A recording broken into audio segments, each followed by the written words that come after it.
이달에 한국판 뉴딜에 선정된 분들을 만나보는 릴레이 기획 시리즈 인터뷰 코너입니다. 지금은 뉴딜 시대. 자, 오늘은 지난 6월에 이달에 한국판 뉴딜에 선정됐던 서울 문백초등학교 박찬규 선생님 전화 연결해서 이야기 들어보도록 하겠습니다. 선생님 안녕하세요.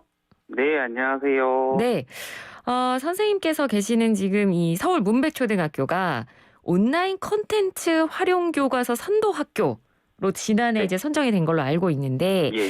자, 일단 이 온라인 콘텐츠 활용 교과서가 구체적으로 어떤 건지 좀 설명을 해주시죠. 생소하시죠? 네. 지금 이제 온라인 콘텐츠 활용 교과서는 지금 기존에 있었던 교과서가 이제 보통 종이로 되어 있는 서책형이 있고요. 네. 그리고 또 디지털 교과서가 이 종류로 두 개로 나눠져서 좀 초등학교에서는 공부를 하고 있었는데, 예. 이 온라인 콘텐츠 활용 교과서는 이제 온라인 방식의 미래형 교과서의 형태라고 생각하시면 되는데요.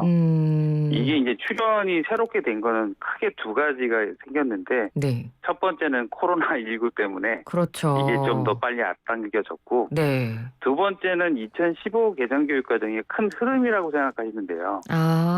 왜냐하면 2015 개정교육과정이 교육과정하고 수업하고 평가하고 기록을 일체화해서 학생들한테 맞춤형으로 이렇게 만들어져야 된다.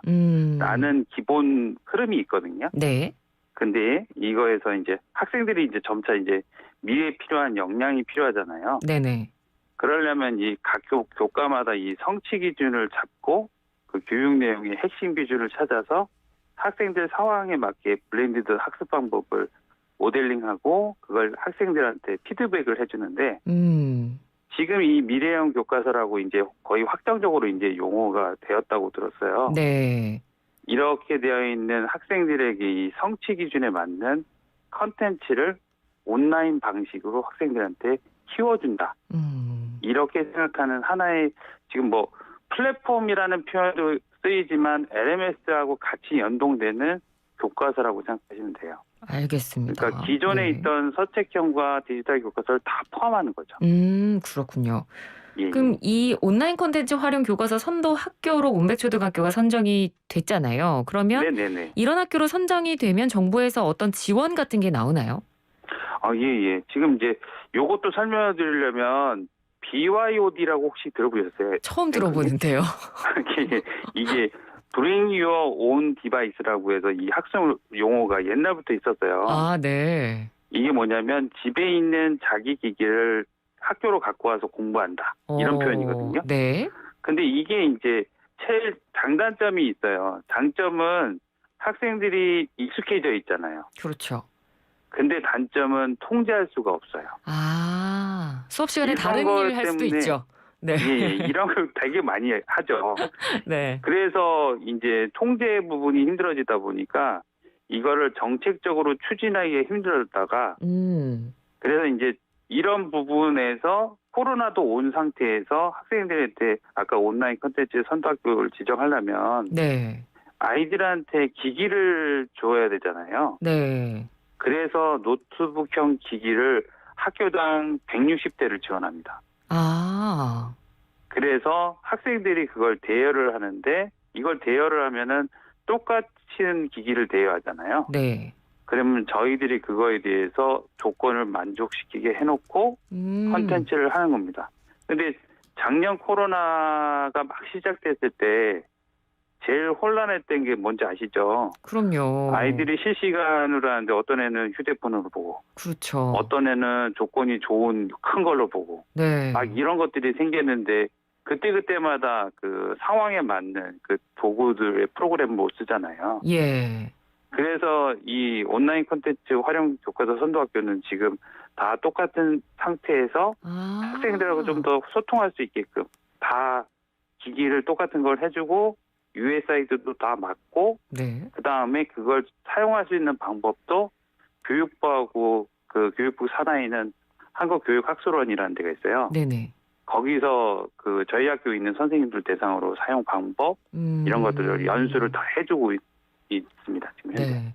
그러니까 이 코로나19 시대가 참 제가 뭐 앞에 오프닝에서도 말씀드렸지만 정말 네네. 많은 것들을 바꿨는데 그중에 하나가 이제 교육 풍경인데 그렇죠. 이 학교에서 비대면 수업, 온라인 수업을 하게 되면서 뭐 예, 일선 예. 현장에서의 혼란도 문제긴 문제지만 가장 방금 말씀해 주신 부분이 그러니까 아이들 사이에 어떤 그런 불평등 이런 그렇죠. 것들이 좀 부각이 되면서 어떤 아이들은 예. 사실 컴퓨터가 없을 수도 있는 거고요. 그렇죠. 기기가 좋고 나쁨에 따라 아이 교육의 질이 달라진다면 이게 문제가 될 수도 있는 거기 때문에 좀 그렇죠. 이런 부분을 개선하는 게 반드시 필요한 과정이긴 한데요.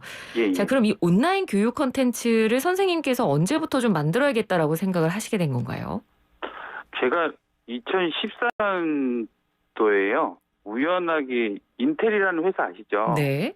거기 있는 사회공헌 팀하고 제가 이제 그런 쪽으로 계속 연구하다 보니까 아. 교육 프로젝트를 하나를 한 게 됐어요. 그때가 원투원 디바이스 경험을 해봐라. 네. 그때 당시에는 정말 색다르잖아요. 그때 인터넷 조건도 안 되고 그걸 다 세팅을 하고 그걸 아이들하고 수업을 해봤어요. 네.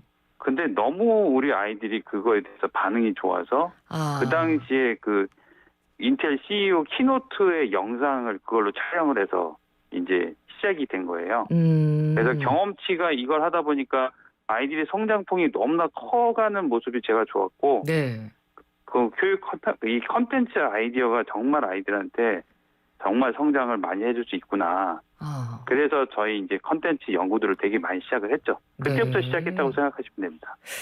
그래서 그 컨텐츠들이 과연 어떤 것들이 있나 좀 궁금해지는데 네네.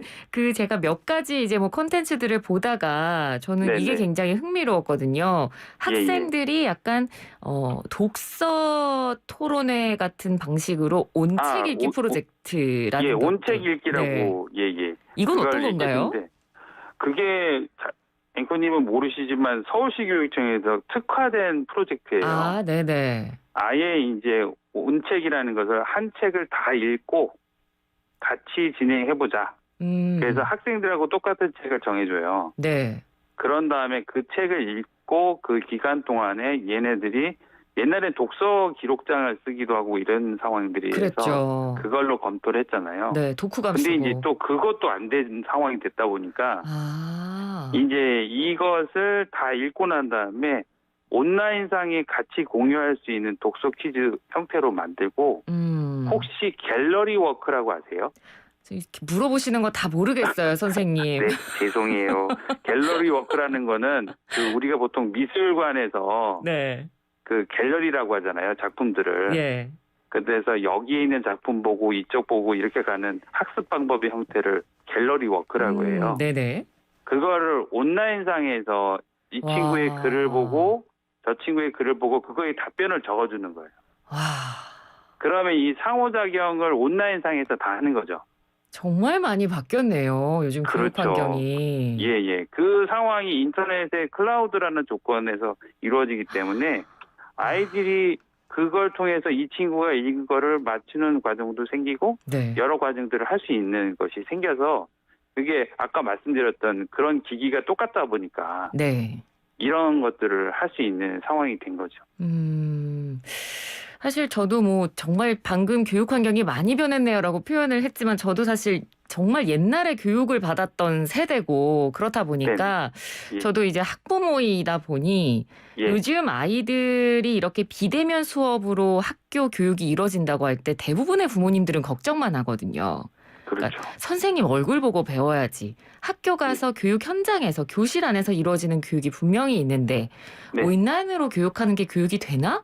이런 걱정을 사실 부모님들이 많이 하시는데 네네. 요즘 이제 그래서 이 디지털 리터러시라고 표현을 하고 이 관련 교육이 굉장히 중요하다는 얘기를 더 많이 하잖아요. 그렇죠. 선생님께서 이제 관련 콘텐츠를 또 이제 주도적으로 만드시는 분이니까 이런 우려를 하는 일각의 시선에 대해서 끝으로 어떤 말씀과 조언을 해주실 수 있을까요? 제일 크게 얘기하면 요새 모모 세대라고 아시죠? 또 몰라요. 아이고 죄송합니다. 그거를 줄임말이라고 제가 너무 하는데요. 아는 게 없네요, 선생님. 어떨까요? 이게 디지털 리터러시라는 말을 하게 되면 네. 모어 모바일 제너레이션이라고 해서 모모 세대라고 그래요. 아, 네. 예, 그걸 모모 세대라고 하는데 1990년 이후에 출생되는 모든 사람들을 모모 세대라고 하거든요. 예. 이 친구들에 해당하는 사람들이 대부분이 모바일을 갖고 사용을 하고 있어요. 네. 그러다 보니까 이거에 관련된 디지털 리터러시를 무시할 수가 없는 게 모든 것의 컨텐츠를 선생님과 학습하는 관계들을 배우기 전에 네. 유튜브나 네. 틱톡이나 뭐 이런 짧은 비디오에서 막 배우고 있어요. 근데 그거에 대한 선별할 수 있는 눈이 없는 거죠. 아, 그렇군요. 그런 선별할 수 있는 눈을 갖게 해주는 것이 디지털 리터러시 교육이거든요. 네. 어떻게 어떻게 정보를 숨기며 어떻게 이것을 공유하며 이런 걸 안 하다 보니까 현재 계속 병폐가 뭐 N번방이 있고 막 여러 가지 범죄의 대상자가 아이들이 되고 있잖아요. 맞습니다. 그렇기 때문에 저희들도 지금 하나의 이 디지털 리터러시를 교육을 하는데 하나가 또 이제 온라인 수업을 그냥 하나의 실시간 수업만으로 생각하시는 분들이 너무 많아요. 네. 근데 실시간 수업 말고도 컨텐츠 수업이 있고 과제형 수업이 있고 이걸 다 혼합으로 다 수업이 진행되고 있거든요. 예. 그러다 보니까 아이들이 그런 수업을 할 수 있을 조건들이 돼야 되고 제일 걱정되는 부분은 저도 힘들지만 눈이 참 피곤한 것 같아요. 아, 그런 부분이 있을 수 있겠네요. 예, 네. 그래서 그런 부분에 대해서 잠깐 동안 안 보고 그런 활동을 할 수 있게끔 쉬는 시간에도 최대한 이런 것도 안 하고 하는데 아이들은 휴대폰 보면서 그걸 하고 있잖아요. 네. 그래서 저는 개발자분들한테 이 얘기를 하거든요. 아이들의 휴대폰의 컨텐츠의 글자를 최대한 크게 해달라.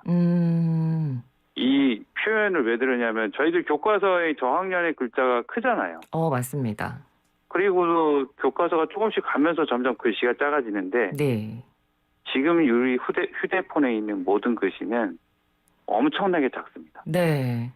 그런 부분에서도 좀 더 지원이 되면서 그런 컨텐츠 제작하시는 분들한테도 제가 그런 말을 하거든요. 네네. 그래서 아이들의 건강적인 삶에 대한 부분을 모든 사람들이 신경 써가면서 성장할 수 있게끔 지원해주는 그런 분위기가 조성되면 좀 더 저희 아이들이 성장하지 않을까요? 네, 알겠습니다.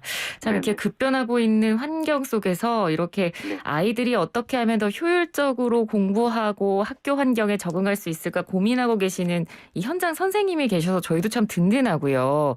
앞으로도 이렇게 아이들을 위한 그런 좋은 콘텐츠들 좀 더 많이 만들어 주시기를 부탁드립니다. 선생님 오늘 인터뷰 감사합니다. 네, 감사합니다. 네, 지금까지 6월 이달의 한국판 뉴딜에 선정된 서울 문백초등학교 박찬규 교사였습니다. 이달의 한국판 뉴딜 주인공을 소개하는 시리즈 지금은 뉴딜 시대 대한민국 정부와 함께합니다.